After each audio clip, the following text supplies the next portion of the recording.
여러분의 구독은 영상을 제작하는 데 큰 힘이 됩니다. 영상을 보시기 전에 구독과 좋아요 꼭 부탁드리겠습니다. 아울러 회원이 되시기를 원하시는 분들은 유튜브 채널 홈피 구독 옆에 있는 가입 버튼을 눌러주시기 바랍니다.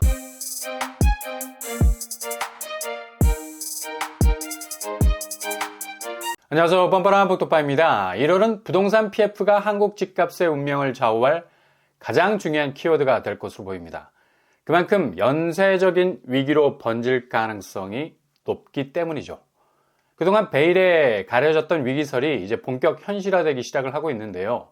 12월 말 태영건설의 워크아웃이 그 시발점이 된 건데, 업계 16위 정도 되는 대형 건설사가 이렇게 작은 난에 봉착할 것이라고는 누구도 예상을 하지 못했을 겁니다.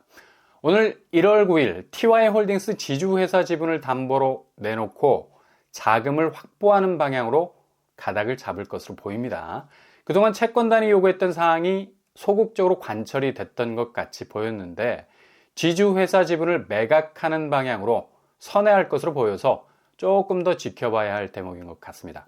일단 올해 들어서 중소형 건설사부터 상당한 자금 경색을 겪을 것으로 예상했는데, 이와는 반대로 부동산 시장에 대한 위기감을 한꺼번에 그 수위를 바짝 끌어올릴 정도로 대형 건설사가 흔들거리는 모습을 보이면서 이제 단지 태형 건설사만의 일이 아닌 얼마나 위험 범위가 확산이 되느냐가 관건이 되고 있죠. 특히 부동산 PF 문제는 각계 건설사만의 문제가 아닌 금융사가 엄청난 부실 논란으로 자칫 자빠질 수 있는 리스크가 있습니다. 특히 캐피털사가 제일 선순위에 올라 있는데, 여긴 이금융권보다 부실 규모가 클 것으로 관측이 되고 있어요. 일단 수익 다각화, 이건 뭐 지상과제 아닙니까? 캐피털사들이 안정적인 수익을 굴리기 위해서 적극적으로 건설사 대출 사업에 뛰어들었죠.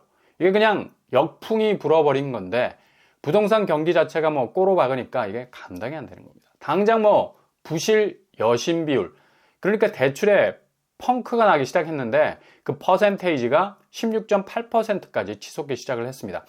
작년 말 대비 12.4%나 껑충 뛰어오른 위험 수위 지표라는 얘기죠.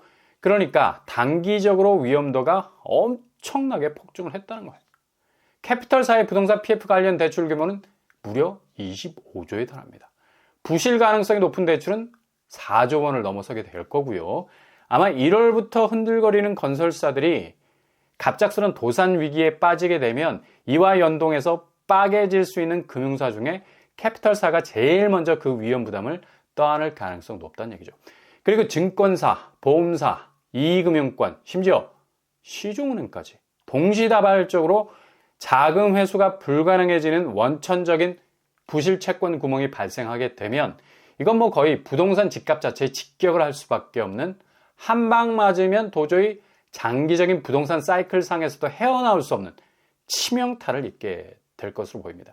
왜 1번 버블과 유사한 얘기라고 하지 않고 1번 버블을 능가하는 집값 터짐 현상이라고 말들을 하고 있느냐? 바로 부동산 PF 문제가 한국 집값의 심장이기 때문입니다.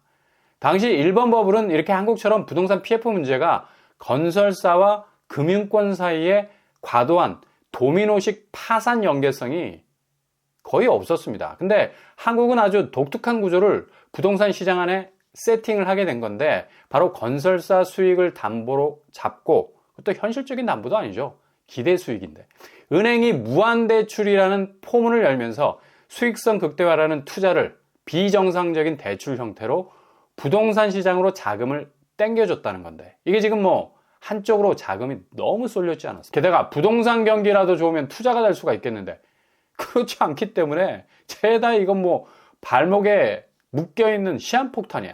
부실 채권이 될 수밖에 없는 거예요.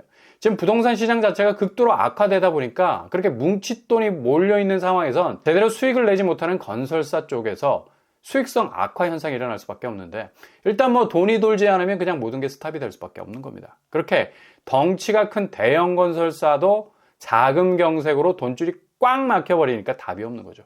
아무리 뭐 공적 자금 투하를 해도 줄줄이 문을 닫고 부도내는 회사들이 줄을 서게 된다면 이거 뭐 그냥 밑 빠진 독에 물을 때려 붓는 격이 될 거고요. 당연히 뭐 막대한 자금 내준 금융권은 그대로 그 부실 떠안고 죽을 수밖에 없는 겁니다. 이런 상황에서 올해 2024년도는 2023년 하락세에 가속을 붙여서 더욱 파상적으로 집값이 영향을 받을 것으로 관측이 됩니다. 당연히 지금 매매시장 거래량 더욱 얼어붙을 수밖에 없고요. 작년 안에 마무리된 월별 아파트값 변동률 보면 서울은 마이너스 6% 이상, 그리고 전국 역시도 같은 추이를 보이고 있습니다.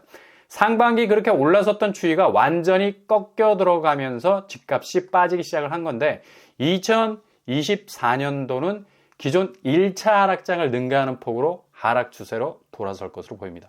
일단 한국은행이 예측하고 있는 집값 추세에서 30% 이상이 하락을 하게 되면 대부분 금융기관들은 자기 자본 비율이 대폭 줄어들 수밖에 없죠.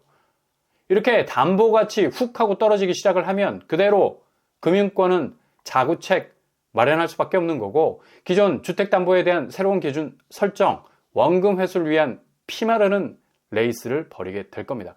상황이 이렇게 돌아가다 보니까 은행권 대출이 중단되는 일들이 벌어지고 있죠. 먼저 부동산 PF 부실 건설사에 대한 이금융권 대출 중단되고 있습니다. 특히 농협은 미분양 담보 신규 대출 창구 막아버렸습니다. 기업 대출이 먼저 막히게 되는 거죠. 그리고 가계대출 역시 스트레스 DSR로 인해서 완전히 방만한 가계대출 창구를 막아버리는 일을 당장 다음 달부터 시행을 하게 되고요.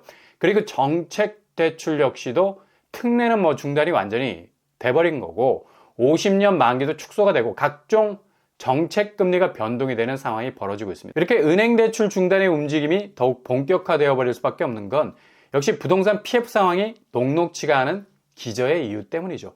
이제 매매 시장의 위축으로 인해서 그대로 분양시장 수익률을 극강으로 밀어붙일 만큼 악화시킬 가능성이 높아서 기존 사업성을 담보로 받았던 건설사 대출이 본 PF로 넘어가기도 전에 사업이 중단되거나 아예 취소가 될 수도 있는 상황이 발생할 수 있어서 건설사 입장에서도 엄청난 타격을 받을 수밖에 없게 된 겁니다. 근데 이걸 작년 초부터 불길을 잘 잡아서 과감한 시장 자구책을 마련, 시장을 확실하게 정리할 수 있는 골든타임이 있었는데 반대로 대출이 저금리로 풀리는 바람에 개인 대출이 급격하게 늘어나고 이를 사업 기반으로 세팅한 건설사들은 물 들어올 때 노젓자는 식으로 주택 사업에 대한 공격적인 방향으로 돌진을 했던 겁니다. 당연히 부동산 쪽으로 자금이 흘러 들어오니까 사업장이 가만히 있을 리가 없는 거죠. 부동산 PF 자금을 땡겨서 무한 풀 대출로 아파트 사업을 통해서 수익 극대화를 노렸었는데 이게 하반기부터 부동산 시장 자체가 급격하게 얼어붙으면서 사단이 난 거죠. 2024년도 부동산 전망이 가장 어두울 수 있다는 예측이 이렇게 난무할 수밖에 없습니다. 1월 한 달을 가장 뜨겁게 달굴 수 있는 위험, 바로 부동산 PF일 수밖에 없다는 얘기고요. 올해 집값 30%를 훨씬 웃도는 40% 넘어서서 역대급 그 누구도 예상하지 못한 퍼센테이지까지 급락할 수 있는 가능성, 어느 때보다도 높은 상황에선 2024년 상반기는 거의 집값 대패러다임의 전환이 오게 될 것이 분명합니다. 그러니 서울 매매득급 단지 분양을 해도 무순위가 2번까지 돌아도 122세대 남아 돌다가 최종 접수 마쳤는데 그럼에도 불구하고 경쟁률은 한 자릿수에 머물고 있습니다.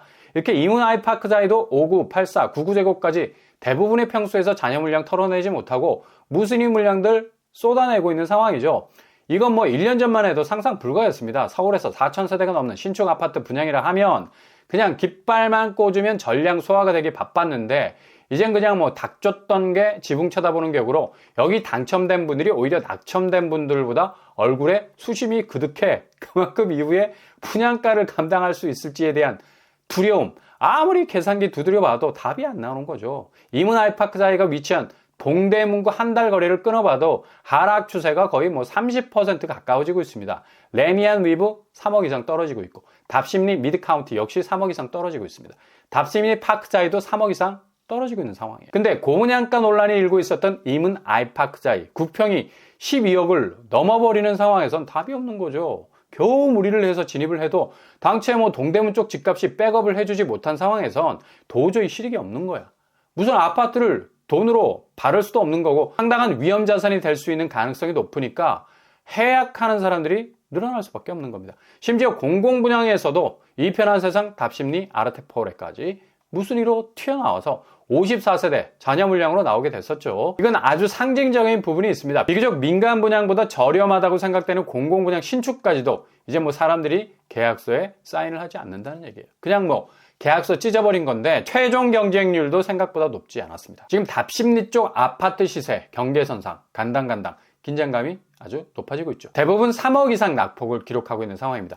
그러니 공공분양 신축이라 해도 이거 뭐 부담이 이만저만이 아니죠.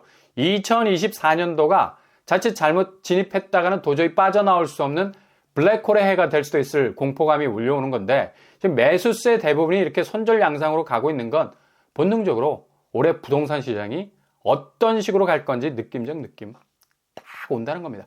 매매 시장만 단순히 거래량이 줄어서 얼어붙는 양상으로 가는 것이 아니라 분양 시장도 동시에 손절 양상, 아무리 뭐 1차 분양에서 적정선의 경쟁률 찍었다 해도 최종적인 계약률에서 결국 눈물의 손절 현상이 일어나고 있는 거죠. 이렇게 서울 분양 시장도 매매 시장의 분위기를 그대로 답습을 하고 있어서 부동산 PF 문제라는 고리에 물려있는 건설사들이 당장의 수익률을 내기에는 너무나 어려운 상황이 있다는 거죠. 그러니 1월에도 이런 분위기 급변하기는 어려움이 많고 더욱 가중될 수밖에 없는 상황인데, 이거 뭐 어떻게 해결을 할 거예요? 아무리 비실거리는 건설사들 한 방만 더 맞으면 그냥 KO당해서 링 위에 쓰러지게 생겼는데, 어르고 달래고 자금 투하해도 자체 경쟁력이 딸려서 체력이 무한 방전이 된 상태여서 딱히 답이 없는 겁니다. 그러니 가장 무거운 추가될 부동산 PF 문제는 올해 집값 추세를 완전히 밑으로 끌어내릴 수 있는 가장 파괴력 있는 중심 추가될 전망이 높습니다.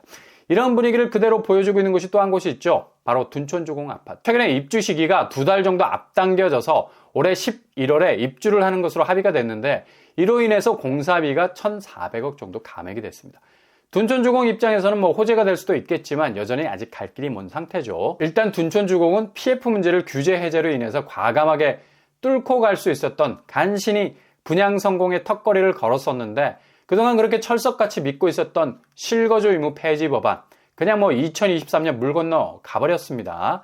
12월 31일 국토위 소위가 개최가 됐지만 전세 사기 특별법 개정안만 통과가 되면서 실거주 의무 폐지 법안은 논의조차 되지 못하고 그냥 해를 넘겨버렸죠. 내일 모레 11일 마지막으로 논의가 될 것으로 예정이 돼 있는데, 이마저도 불투명해 보이죠. 이렇게 되면 이제 둔촌주공은 잔금을 칠 때 본인 자력으로 쳐야 하는 엄청난 자금 부담을 떠안게 됩니다.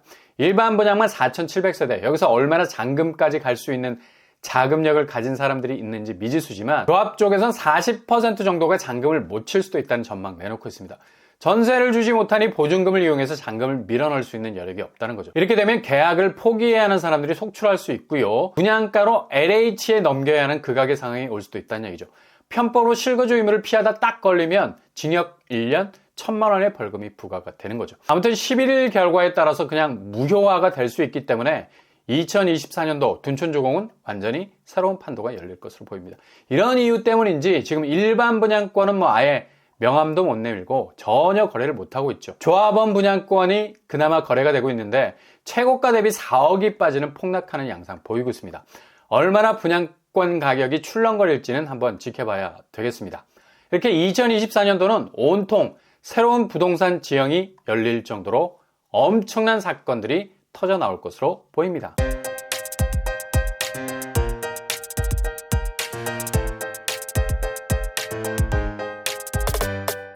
오늘의 부동산 캐릭터처 2024년도 건설사 우발 채무가 급격하게 발생, 외부 여건에 의해서 집값이 요동치는 게 아니라 국내 현안들에 의해서 새로운 변곡점을 맞을 가능성이 높아졌습니다. 매매가가 갈수록 쪼그라드는 분위기, 분양시장에선 계약률 저조 현상으로 나타나고 있고, 부동산 자금이 말라가는 현 상황에선 이런 분위기 쇄신될 가능성 도저히 없는 거고요. 2015년 이전으로 집값이 돌아갈 만큼 엄청난 집값 하락세 추이가 나타날 것으로 보입니다. 서울 신축 아파트들의 렉이 걸린 상황들이 갈수록 고조되는 위기 맞을 가능성 높아 보이네요. 골든타임 꼭 붙잡으실 수 있기를 바랍니다. 오늘도 응원합니다. 여러분의 길이 꽃길만 되실 수 있기를 바랍니다. 이상으로 뻔뻔한 복덕방을 마치겠습니다. 구독과 좋아요 부탁드립니다. 감사합니다.